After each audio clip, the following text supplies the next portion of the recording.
Ah, frère Paul. Ah, bonsoir. Comment Bonsoir. Ça va et toi? Ça va bien. Sois doux comme ça, frère Timothée. Je me baladais là. Mon frère, c'est comment alors? Comment va la famille? Non, la famille se porte bien par la grâce de Dieu. Et toi? Tout le monde va bien à la maison. Wow. En fait, ça tombe même bien.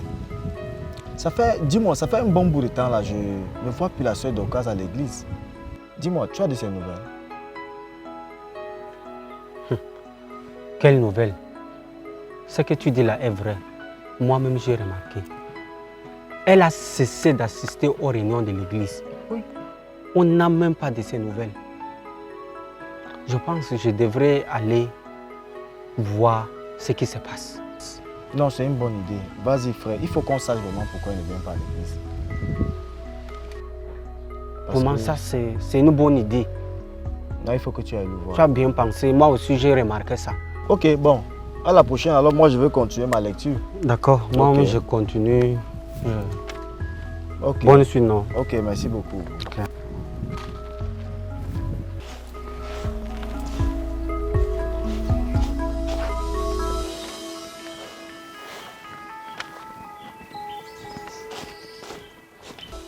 Quand. Ah, frère Timothée, bonne arrivée. Merci, sœur Dorcas. Bonjour. Bonjour. Mais quel bon vent t'amène chez moi? Ah, juste une visite. Ah, ok, oh. Prends place. Merci. Sœur Dorcas, comment tu vas alors? Je vais bien par la grâce de Dieu, frère. Ok, je vois comment tu es en train de trier le riz pour que tu prépares. Oui, je suis en train de vouloir faire une petite sauce tomate là pour la famille. Ah, c'est bien. Sœur Dorcas, il n'y a rien de grave. C'est juste que nous sommes préoccupés du fait que tu ne viens plus à l'église. Tu as cessé d'assister aux réunions. Tu as coupé avec tout ce qui concerne l'église. C'est donc pour ça que tu es là. Oui. Je veux connaître quel est le problème. Frère Timothée, je vais te dire la vérité.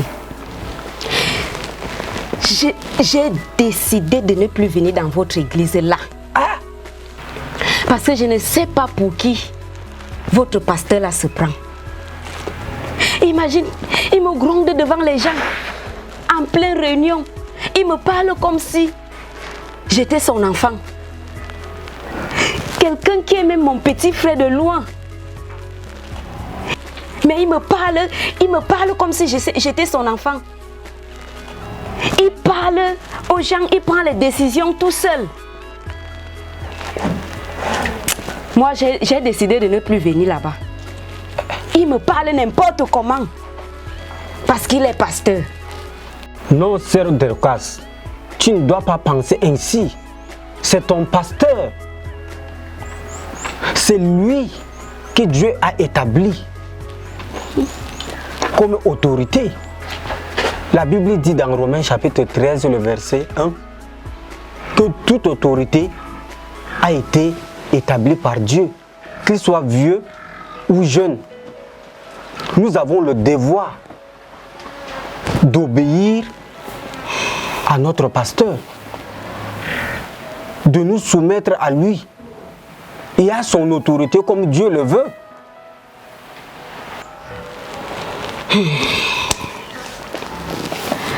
Frère Timothée, vraiment, tu ne sais pas à quel point cette parole me touche en ce moment.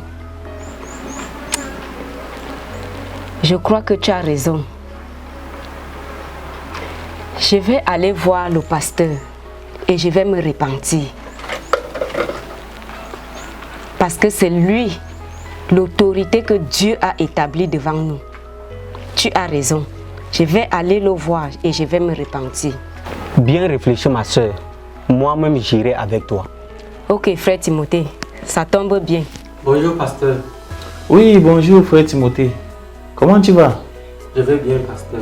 Et vous? Non, ça va très bien par la grâce de Dieu.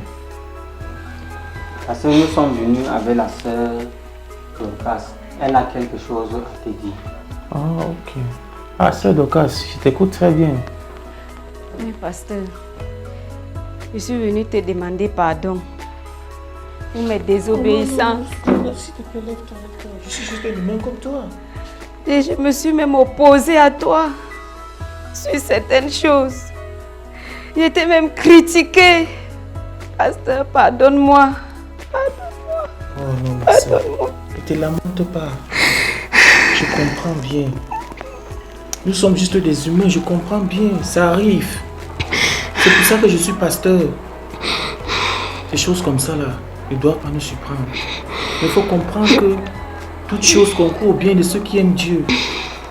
C'est pour ça que le Seigneur m'a établi pasteur. Il faut savoir que c'est l'amour du pasteur envers les brebis.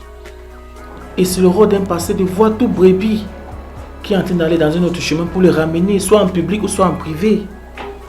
Merci parce que le Seigneur t'a ouvert les yeux pour comprendre cela. Je suis très content. Oh, c'est l'amour de Jésus, c'est l'amour. Sois encouragée, ma soeur. Ne sois pas dans la tristesse. Merci, pasteur. Le Seigneur Jésus t'aime. Merci. Et je t'aime aussi. Et toute l'église entière t'aime. Couragez, sois forte dans ton esprit. Ne te décourage pas. Dieu t'aime. Merci. Je te pardonne. Merci. Et que le Seigneur te restaure. Amen. Oh Seigneur, merci beaucoup d'avoir ouvert les yeux de notre sœur Dorcas. Oh Seigneur, de voir encore en profondeur ta bonté et ton amour envers elle. Merci beaucoup Seigneur pour cette leçon qu'elle a tirée à partir de ceci. Merci déjà Seigneur pour cette repentance venant du cœur.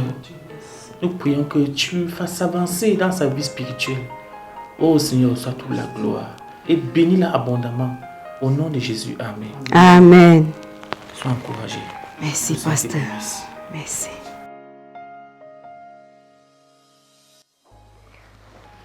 Salut à tous et encore bien heureux de vous avoir sur nos programmes. Et ce jour, nous allons parler de l'autorité spirituelle. Voyez-vous, l'histoire de Dorcas est une histoire dont plusieurs personnes sont victimes. Pourquoi? Parce que l'autorité spirituelle est quelque chose de très important dans la vie de tout croyant.